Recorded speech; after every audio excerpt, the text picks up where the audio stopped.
दोस्तों नमस्कार। बिजनेसमैन कभी रिटायर नहीं होते बल्कि वो मरते हैं। ये बात 2016 में आउटलुक से बात करते हुए कॉफी कैफे डे यानी सीसीडी के मालिक विजय सिद्धार्थ ने कही थी।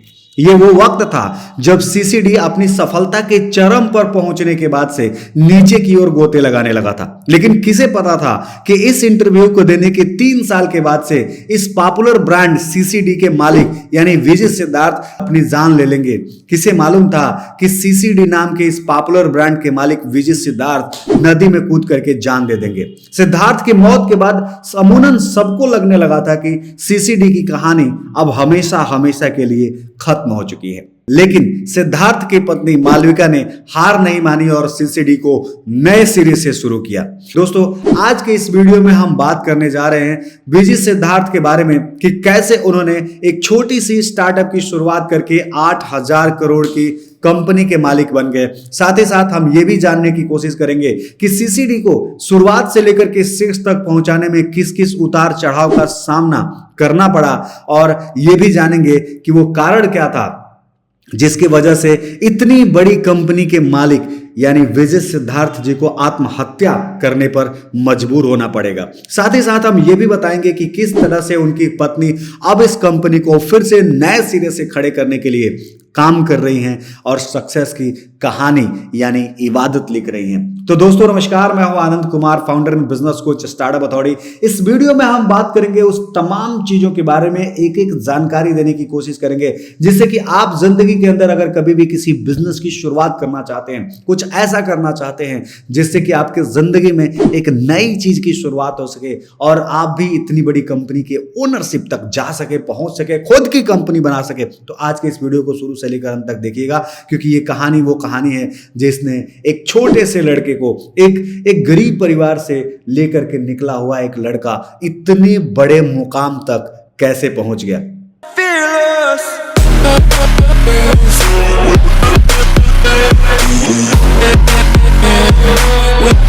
अब हम बात करते हैं सीधे कहानी की।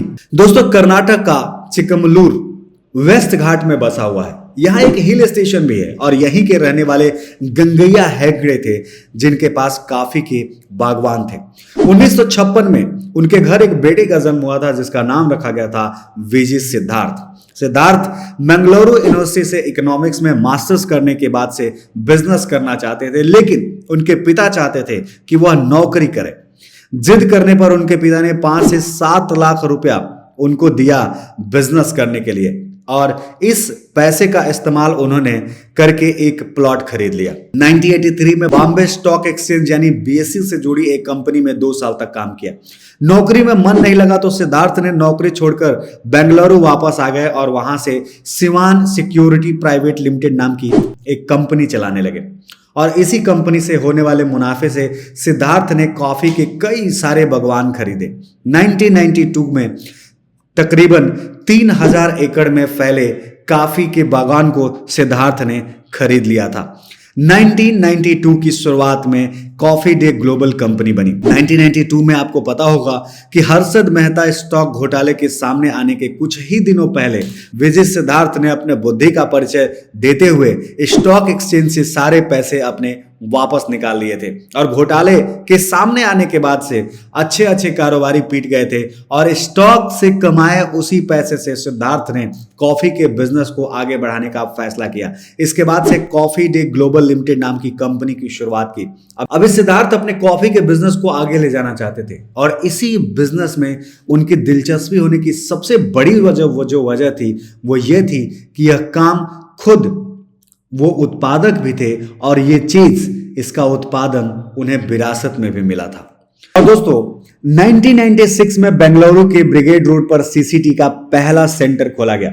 इस बिजनेस को स्टार्ट करने के लिए विजय सिद्धार्थ ने 1.5 करोड़ रुपए की शुरुआती निवेश के तौर पर सिद्धार्थ ने जुटाए थे और 25 रुपया एक कप कॉफी शुरू में सीसीडी में मिला करती थी। चाय पीने के शौकीन भारतीय लोगों को कॉफी का चस्का लगाने का सही मायने में अगर किसी ने काम किया तो वो थे विजय सिद्धार्थ। दोस्तों मैं बता दूं कि सीसीडी के आज 2 कंपनियों से जबरदस्त टक्कर चल रही है, जिसमें से एक है वरिस्ता और दूसरा है स्टारबक्स। 2019 की बात करें तो 2019 तक सीसीडी के कुल 1700 आउटलेट थे, जहां पे वरिस्ता के 220 और स्टारबक्स के 146 आउटलेट ही थे। और आज हम बात करते हैं कि सीसीडी के पॉपुलर होने की सबसे खास वजह क्या थी। दोस्तों, सबसे खास वजह थी वो थी लोकेशन। वरिस्ता और स्टारबक्स जैसे कंपनियों ने बड़े बड़े शहरों में फोकस किया, वहीं सीसीडी ने टियर 2 शहरों को अपने आउटलेट दिए। अब यहां पर बात आती है दोस्तों दूसरी, और वो होती है कीमत की। स्टारबक्स में जिन कॉफी कैपुचिनो की कीमत 285 रुपया हुआ करती थी, आज के समय में उसी कॉफी की कीमत 157 रुपया सीसीडी में मिलता है। सीसीडी का मतलब लोगों को यह समझ में आया कि ये जो है ओरिजिनल कॉफी का ये प्रोडक्शन करता है, और इसका सबसे बड़ा रीजन था क्योंकि इसके मालिक जो थे वो कॉफी के बड़े बागवान के ओनर थे। और यहां पर लोगों को यह लगने लगा कि ये कंपनी ओरिजिनल कॉफी देती है, जबकि दूसरी जो कंपनियां हैं वो दूसरी जगह से कॉफी खरीद करके प्रोवाइड करती है। और इसका चौथा सबसे बड़ा रीजन था दोस्तों फ्री इंटरनेट एक्सेस। साल 2000 के दौरान में जब सीसीडी पॉपुलर होने लगा था, तो उस समय उसका एक सबसे बड़ा रीजन यह भी था कि वहां पर फ्री इंटरनेट मिला करते थे। लोग इंटरनेट के चक्कर में सीसीडी के चक्कर भी लगा लिया करते थे। दोस्तों, अब थोड़ा सा बात कर लेते हैं सीसीडी के मार्केट साइज की। सीसीडी का मार्केट साइज 2500 करोड़ रुपए का मार्केट साइज था। अगर हम बात करें 2019 की, तो 1700 से ज्यादा सीसीडी के आउटलेट्स जो थे वो भारत भर में थे। 200 से ज्यादा सीसीडी के आउटलेट जो है वो अभी शहरों के अंदर उपलब्ध है, और 500 से 532 से ज्यादा कियोस्क भी देश के अंदर हैं। इसके अलावा सीसीडी के ऑस्ट्रेलिया, चेक गणराज्य, मलेशिया में भी सीसीडी के सेंटर्स हैं। तो मतलब साफ है कि सीसीडी के काफी ग्रोथ के लिए सबसे बड़ा कारण था कि इनके मालिक का सजग और सही तरीके से पैसे का इन्वेस्टमेंट। अब हम बात कर लेते हैं सीसीडी के मालिक यानी वीजी सिद्धार्थ के सुसाइड की सबसे खास वजह।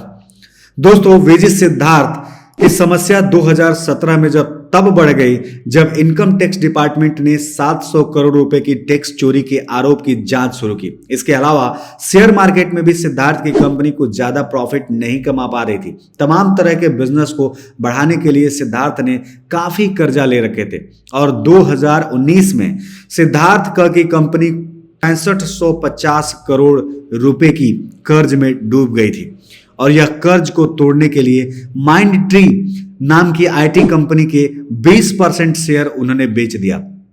इससे करीबन 3200 करोड़ रुपए का कर्ज विजय सिद्धार्थ ने खत्म किया। इसके बाद से 3300 करोड़ रुपए का कर्ज अभी भी बाकी था, और इस कर्ज की वजह से विजय सिद्धार्थ ने 2019 में नेत्रावती नदी में कूदकर आत्महत्या कर ली थी।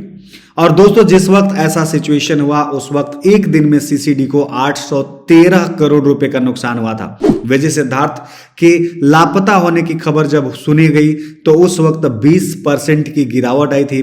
कंपनी को एक दिन के अंदर 813 करोड़ का नुकसान हुआ था, और शेयर मार्केट गिर करके शेयर का कीमत गिर करके 154 रुपए पर आ गया था। बात कर लेते हैं कि पत्नी विजय सिद्धार्थ की मौत के बाद उनकी पत्नी मालविका हेगड़े ने कमान संभाली।